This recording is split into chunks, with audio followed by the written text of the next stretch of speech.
Olá a todos, sejam bem-vindos mais uma vez aqui ao canal. Vou ver se ainda sei fazer isto. A vida está assim um bocado caótica, mas hoje eu arranjei aqui um bocadinho de tempo para vos atualizar relativamente às minhas leituras de setembro e de outubro, embora o mês de novembro já vá a meio, mas isso é outra história. E eu hei de me organizar, mas pronto, ainda não foi possível e agora também ninguém quer saber dos motivos da minha desorganização. Mas enfim, venho então falar-vos dos livros que li durante esses 2 meses. Tenho aqui algumas leituras que vieram das compras da Feira do Livro do Porto, maioritariamente banda desenhada. Não estou muito virada neste momento para livros muito densos, mas pronto, há leituras para tudo e ainda bem.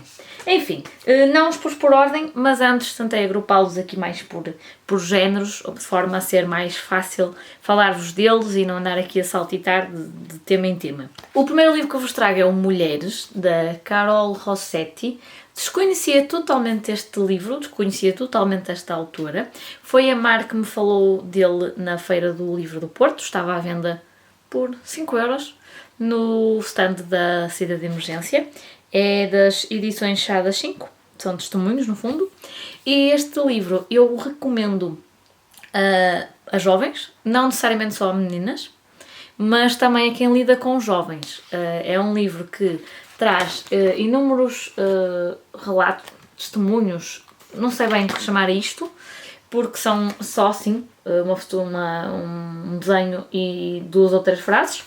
E temos aqui mulheres para todos os feitios, não só do ponto de vista físico, altas, baixas, gordas, magras, loiras, morenas, negras, ruivas, como praticam desportos considerados masculinos ou profissões muito femininas ou muito masculinas, segundo os rótulos da sociedade. Temos aqui de tudo. Mulheres viciadas em sexo, mulheres sem interesse nenhum por sexo, mulheres que tiveram cancro, tudo. Tem aqui tudo.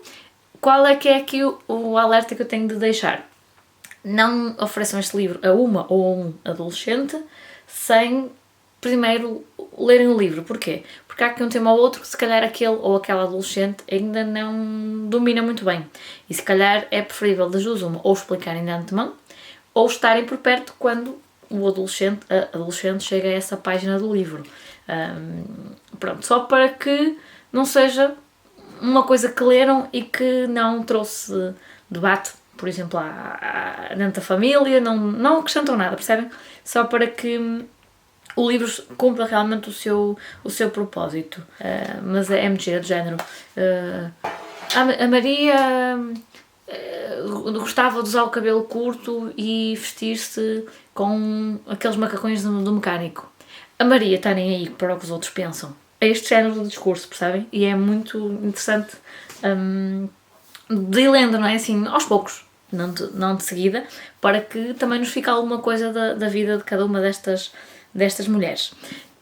Um dos meus livros preferidos deste ano, se não o preferido até agora, confesso que este ano estou a ter algumas leituras interessantes, mas poucos que me têm arrebatado efetivamente. E este foi um deles.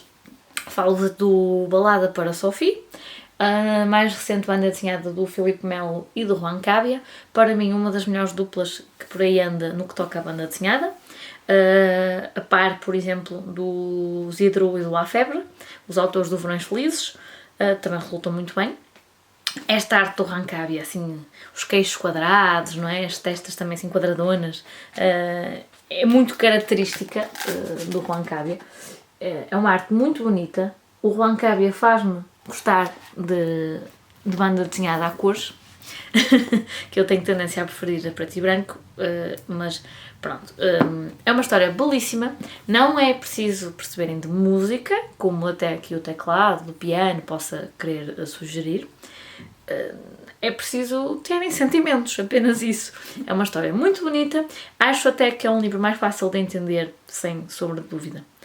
Muito mais fácil de entender do que o Vampiros, também na mesma dupla. Acredito que o Vampiros, do ponto de vista da qualidade da banda desenhada, seja superior, até pela densidade da história que retrata, mas este é assim um livro, olhem, para ler agora nestes dias frios de recolhimento, é um livro ideal. Eu sei que ainda custa um bocadinho, Como diria o meu pai, o livro não é caro, nós é que ganhamos pouco. E não se esqueçam que é banda desenhada e que demora muito, muito tempo a ser desenhada e também esse tempo custa dinheiro e mesmo a nível de impressão e essas coisas todas. Mas pronto, fica já aqui.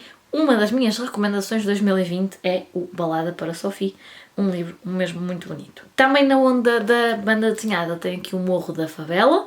É uma banda desenhada do André Diniz, com base nas memórias e nas fotografias do Maurício Ora. Essas fotografias, até algumas delas, estão aqui no interior do livro, ia dizer a meio, mas não é bem a meio.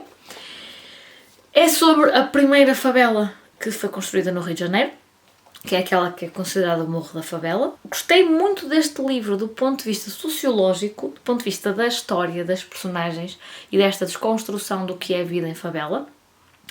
Nós temos aquela imagem de telenovela brasileira, não é?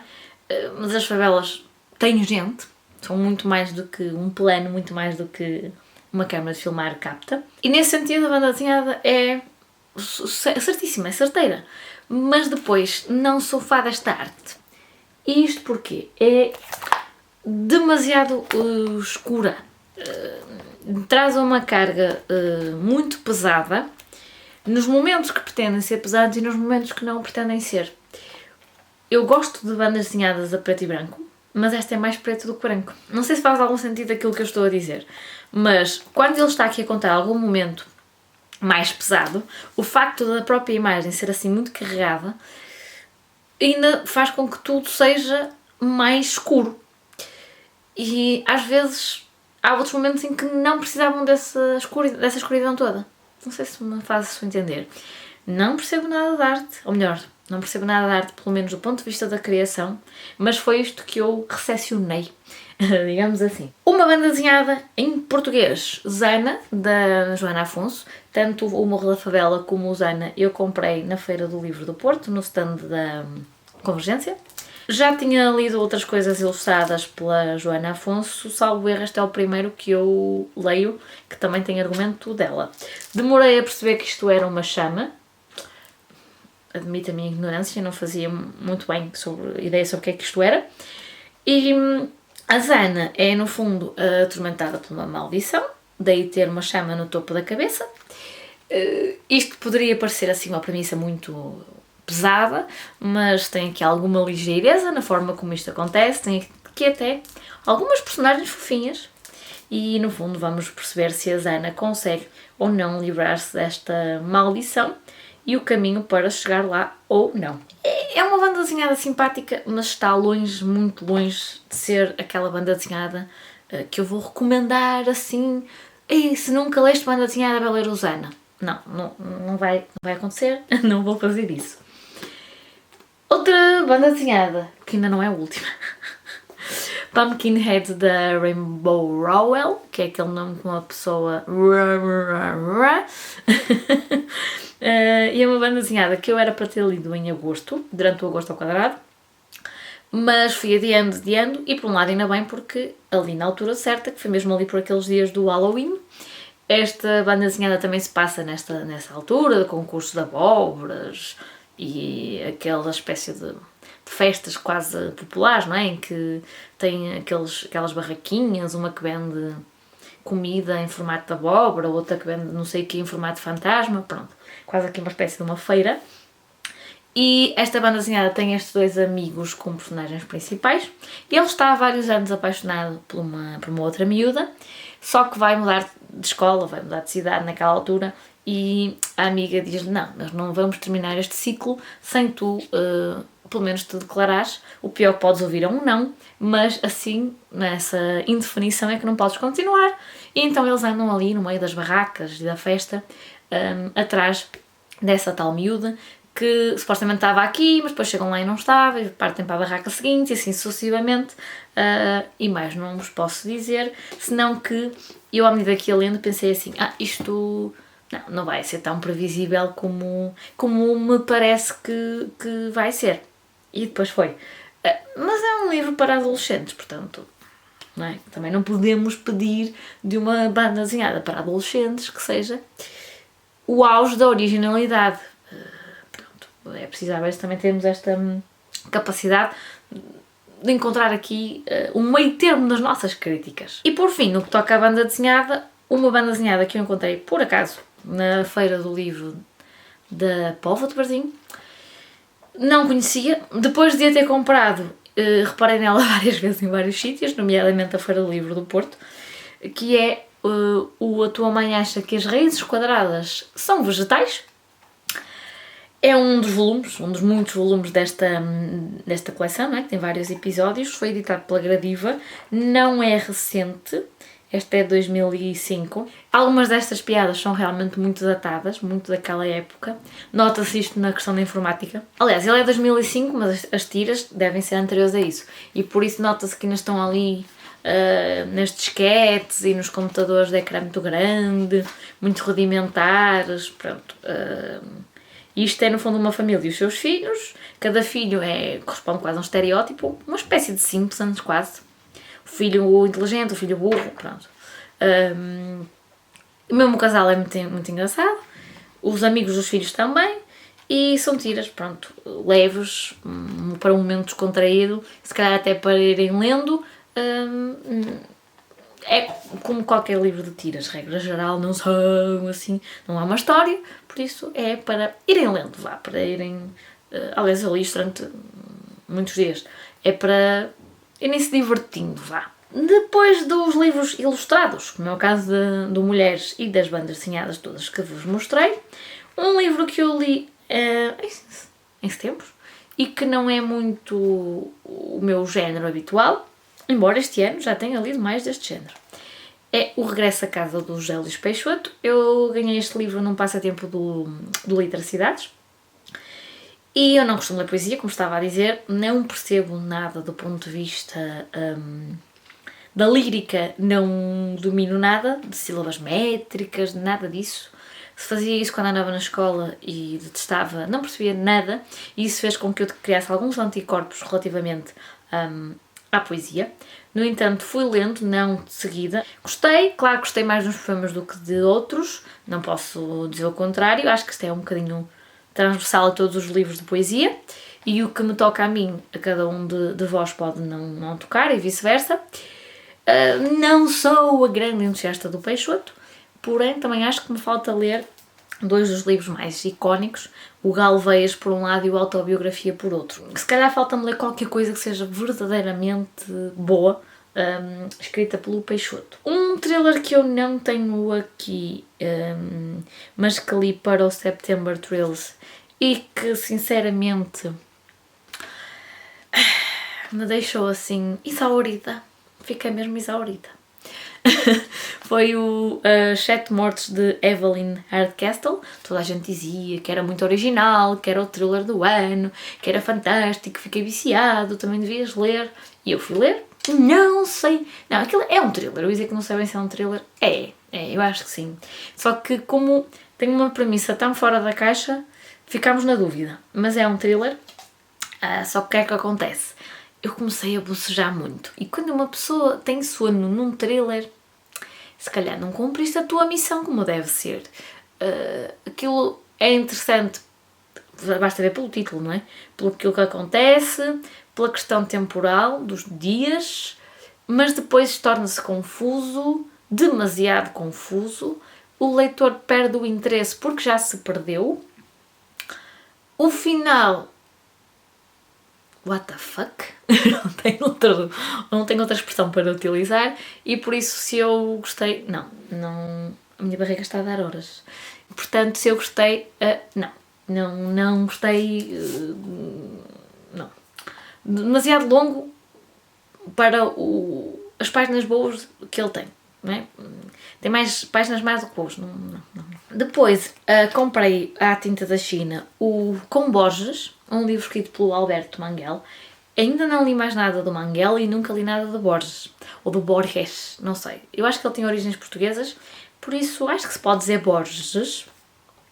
Vamos fazer de conta que sim, porque eu vou falar sempre como se fosse português. Eu esperava deste livro mais episódios da relação do Manguel com o Borges, porque o Borges estava cego, quase cego, e havia várias pessoas que iam ler para ele. O Manguel foi uma dessas pessoas. Algumas pessoas só iam lá uma vez, o Manguel foi várias, daí terem criado uma relação. E eu estava à espera que se percebesse mais dessa intimidade entre os dois, dessa química. E o que acabei por ver aqui foi uma série de referências literárias e a referência a alguns episódios da vida do Borges, mas não necessariamente com o Manguel. Coisas que ele percebeu, ou por coisas que o Borges foi dizendo, ou por coisas que lhe contaram sobre o Borges. E daí não ter sido um livro tão intimista como eu gostaria que tivesse sido, como eu esperava vir a encontrar, e que depois isso não aconteceu. No entanto, é um livro interessante, só não é tão marcante como eu achei que poderia ser. Ainda no âmbito dos escritores e dos processos de escrita, de leitura, porque o Borges é considerado um dos maiores leitores do mundo, também é considerado um bom escritor, algo que eu ainda não consigo comprovar, mas lá chegarei, talvez em 2021. Li um livro do Mário Carvalho também, foi a primeira vez que li algo do Mário Carvalho. O título é Quem Disser o Contrário é Porque Tem Razão. E o subtítulo é Letras Sem Tretas, Guia Prático de Escrita de Ficção. Este livro é e não é um guia para quem quer escrever ficção. Ele não é que menospreze os livros de autoajuda para escritores e os cursos de escrita criativa. Não é isso. Ele próprio faz o seu livro desse género, mas é um livro com um bom sentido de humor, muito apurado. Houve partes que eu gostei mais, porque percebia-se mais esse sentido de humor. Houve outras mais realmente quase de formador. Tu aí que queres escrever um livro, não é? Lê isto. Eu, como não tenho essa ambição, essas partes não fiquei tão interessada. Tenho inúmeras referências literárias. Algumas eu já li, outras quero ler, outras desconhecia totalmente. Também é um livro muito rico por isso. Mas como gostei do sentido do humor do Mário de Carvalho e como achei que dentro de um suposto guia para escritores de ficção ele até conseguiu escrever uma coisa bastante competente, tenho muita curiosidade para ler agora efetivamente um livro de ficção do Mário de Carvalho, para perceber até que ponto o senhor continua a ser engraçado e põe na prática aquilo que diz nos seus livros, não é? Na teoria. Enfim, com a Emma eu li um livro chamado O Livro de Emma Reis. Foi uma pintora colombiana que teve uma infância muito má. Ela escreveu algumas cartas para um dos seus amigos, que por sua vez as mostrou ao Gabriel Garcia Marques, e a muito custo ela concordou em vir a publicá-las, mas só após a sua morte, o que depois de facto aconteceu. Estas cartas são só aquelas que a Ia me enviou, não temos o outro lado, que é uma ver falta, e deve ter havido aqui algum corte, alguma edição, porque estas cartas são muito insípidas. Ou seja, ela começa Olá Germán, Olá meu querido amigo, e depois começa onde parou na carta anterior, só sobre a sua infância, e não perguntou ao amigo como é que ele está, não diz como é que vai a vida dela. Parece assim um quase telegrama, não é? Começa logo, não tem aqui floreados, e isso tira alguma autenticidade às cartas, a meu ver. Ela teve uma infância muito má, não sabia o que era uma mãe, o que era um pai. Ela estava realmente com alguma comida, ela e a irmã, mas eram quase escravizadas nos primeiros tempos, depois andaram ali sendo empurradas para uma instituição, para um convento, não é? Para uma instituição religiosa, que eu não vou entrar por aí, porque não quero ferir suscetibilidades, mas este espaço, estes conventos, orfanatos, etc., de religiosos tinham só o nome, porque eram muito cruéis para estas crianças, ou porque não sabiam se elas eram batizadas, ou porque não sabiam se elas eram fruto do pecado, ou se tinham sido concebidas no casamento. E então estas meninas eram umas enjeitadas. Enfim, ela conseguiu aprender nomeadamente a pintar, foi uma autodidata, tem o seu mérito, e estas cartas não são de quem se está a queixar, de quem se está a fazer de vítima, muito pelo contrário. Ela até conta as coisas do ponto de vista dela enquanto criança, portanto ela escreveu as cartas em adulta, mas conta as coisas como as viu, como as sentiu em criança, mas sem mágoa, tal e qual como quando era criança, não é? Como via, era como ela relata, sem depois fazer devaneios sobre a sua dor ou sobre a sua solidão e da irmã, não é? Por isso é um livro muito interessante, que eu li na altura para o projeto da Ana Lopes, do Em Outubro Lemos em Espanhol, e gostei bastante, embora acho que falta ali qualquer coisa para tornar o livro mais autêntico. A comunidade de leitores da Maia, da qual eu faço parte, voltou a reunir-se presencialmente, embora com todos os cuidados que vocês sabem, não preciso de repetir. E é ótimo fazer parte destas comunidades, acho que devem fazer parte de clubes de leitura na vossa zona, porque vão ler livros que de outra forma não leriam. Alguns nem saberiam que existem.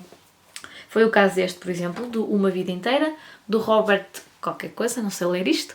É um livro que não me chamou a atenção, na altura em que a Porta Editora o editou.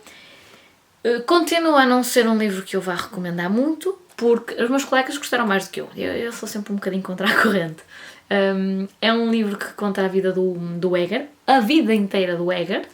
Por isso mesmo, eu que normalmente não gosto de livros muito longos, que regra já tem palha, achei que este livro foi demasiado curto para contar uma vida inteira e uma vida tão rica. Precisava de mais. Alguns episódios precisavam ser desenvolvidos, porque quando eu estava a ficar verdadeiramente interessada em algo, aquilo era um parágrafo, por isso acho que aí ficou aquém. Não acho, ao contrário do que diz esta frase da Margaret Atwood, que é um romance maravilhosamente escrito, não é? Tem algumas frases, sim, que são interessantes, mas não é assim no seu todo. E por isso o livro ficou aquém das minhas expectativas. Deste senhor que vive lá na montanha, um senhor muito sozinho, que se contenta com pouco, se contenta com o trabalho, e que passa aqui pela Segunda Guerra Mundial, mas o livro merecia mais. A própria história do Eger merecia mais, a meu ver, e sem a discussão da comunidade de leitores, então o livro é que ficaria mesmo aquém. Um livro que eu também li agora para a comunidade de leitores, aliás, reli, porque este livro já tem vídeo no canal, eu li o ano passado, é Uma Questão de Conveniência, um livro da Sayaka Murata. É um livro que se passa no Japão, com personagens tipicamente japonesas, numa loja de conveniência tipicamente japonesa, não é? Aquelas lojas que estão abertas 24 horas por dia. E temos aqui uma mulher de 36 anos, sem marido, sem filhos, que continua neste trabalho temporário, neste trabalho precário numa loja de conveniência.